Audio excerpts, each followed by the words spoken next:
Hi, this is Chris Coombs with the Truth in Diabetes, and no, this isn't my normal hair. I normally like to use a little more project. Happy Halloween, my friends. There you go, broke out the old Oglethorpe costume.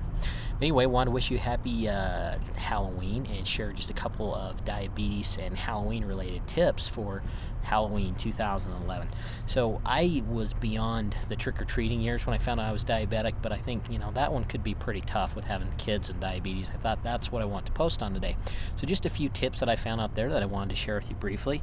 One thing that you can do is let your kids go out and have the experience of trick-or-treating, and then let them give their candy to you, and you can exchange that for a prearranged toy or money or some kind of a prize or some kind of reward for your kid with diabetes, so they can have that experience, not be worried about the candy.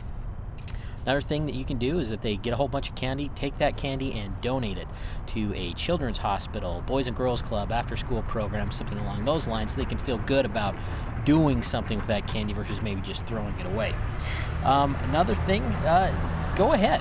Let them have 2-3 pieces of candy. That's not going to kill them, especially if you look at the nutritional information that's out there, and you can find it. I mean, if it's one of the fun-sized candy bars or something like that, you can usually find the nutrition ratio out there, how many grams of carbohydrate, and then talk with your doctor or the dietitian about carb counting, how much insulin is needed for that. So if you're going to do it, have a little bit and make sure that you're covered.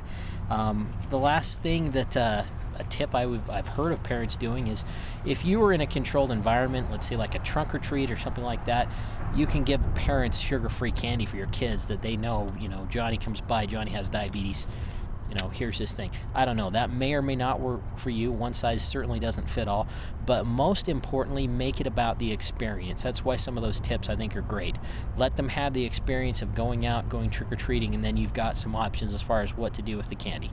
Anyway, have a fantastic holiday. I hope it's a fun one for you. If it's something you celebrate or enjoy, get into the spirit of it, and don't let your diabetes trick you on Halloween.